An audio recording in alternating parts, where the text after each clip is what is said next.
Hi friends, कैसे हैं आप लोग। I hope you are doing good.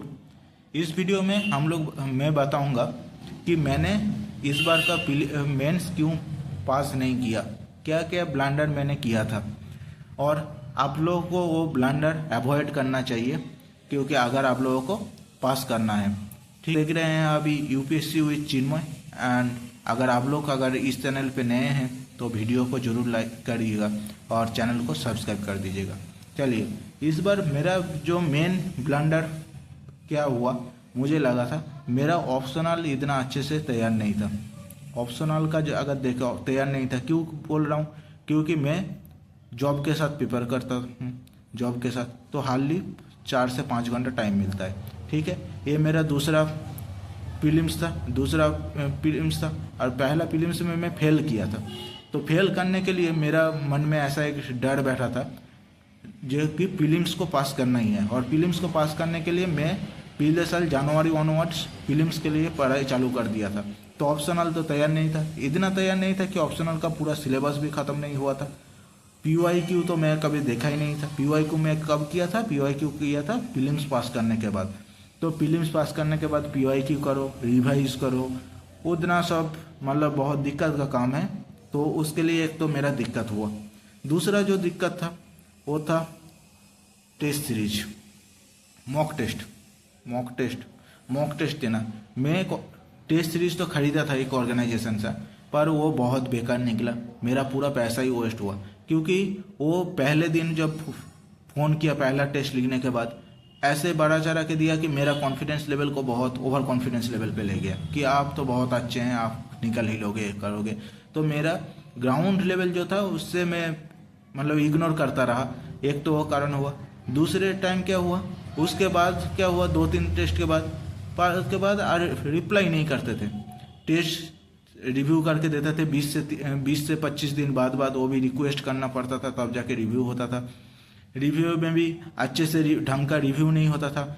जो एक मॉडल आंसर होता था तो मॉडल आंसर में जो पॉइंट होता था वही पॉइंट को लिख के देता था। मतलब कोई रिव्यू का कोई मतलब ही नहीं है, तो वो रिव्यू का कोई ये नहीं है। तो इसके लिए क्या हुआ, इसके लिए ये हुआ कि GS और ऑप्शनल पे आंसर में क्या डिफरेंस होना चाहिए वही मुझे पता नहीं चला।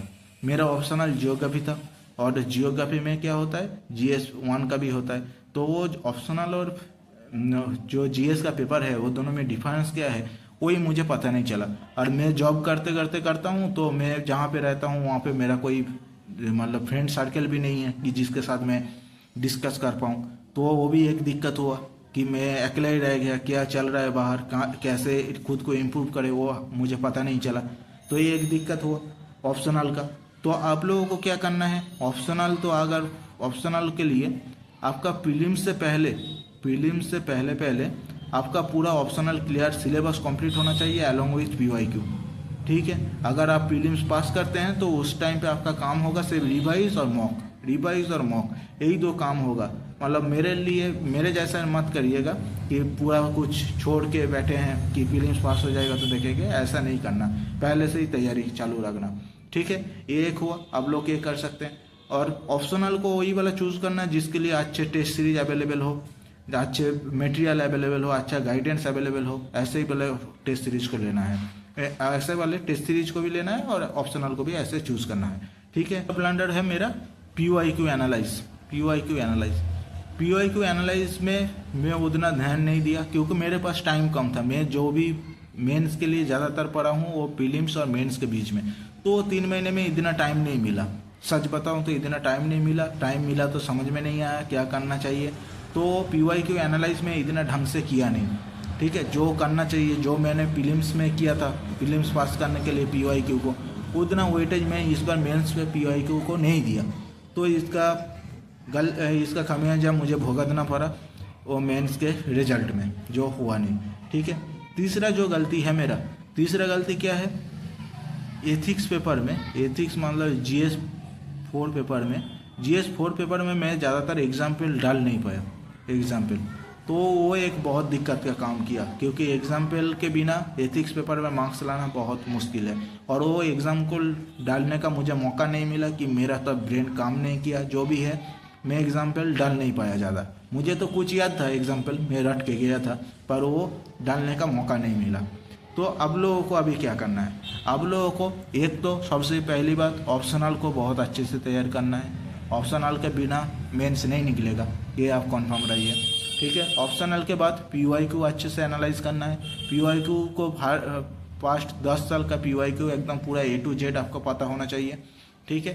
3, एथिक्स पेपर पे ज़्यादा ध्यान दीजिए, एथिक्स का एग्जाम्पल पे, क्योंकि एथिक्स में बहुत मार्क्स आते हैं, ये एग्जाम्पल ध्यान दीजिए।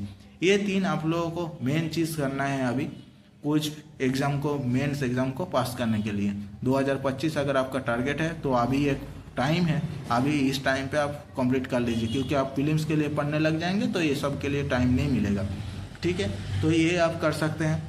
और क्या करना चाहिए, और इस बार का जो पैटर्न है, क्वेश्चन का पैटर्न कुछ चेंज हुआ है, पैटर्न चेंज हुआ है। एथिक्स में तो long type answer, long type question आया है, तो आपको समझने में ही टाइम लग जाएगा कि एक्चुअल क्वेश्चन का डिमांड क्या है, एक वो फैक्टर है, ठीक है। इस बार सोसाइटी का वेटेज ज़्यादा है, सोसाइटी का क्वेश्चन कैसा था, क्वेश्चन तो सबको पता है, पर ऐसा ओवरव्यू पता है, पर इन डिटेल्स किसी को नहीं पता हो। इन डिटेल्स आपका पास कोई डाटा वगैरह उतना होगा नहीं, कोई कोचिंग सेंटर और मटेरियल उतना ज़्यादा फोकस नहीं करता वो सब टॉपिक में। तो आपको इस साल का तो PYQ तो अच्छे से एनालाइज करना ही है और प्रिपेयर उस अकॉर्डिंगली करना है, ठीक है। क्योंकि इस बार का पेपर में एक जो भारतीय न्याय संहिता हम लोग सब सोचे थे इस बार क्या GS2 में आएगा, पर इस बार आया कहाँ से, GS4 से। तो इस तरह से भी आपका मेंटली तैयार रहना है कि कहाँ से आएगा, जो भी आए तो मुझे करना है, ठीक है। ये एक कर सकते हैं आप, बस इतना ही आप लोग अगर करेंगे तो मुझे लगता है आप लोग आसानी से मेंस को कर पाएंगे, क्लियर कर पाएंगे, ठीक है। आज का वीडियो इतना ही। अगर आप लोगों को वीडियो अच्छा लगे तो वीडियो को लाइक और चैनल को सब्सक्राइब जरूर कर दीजिएगा। Thank you, bye bye.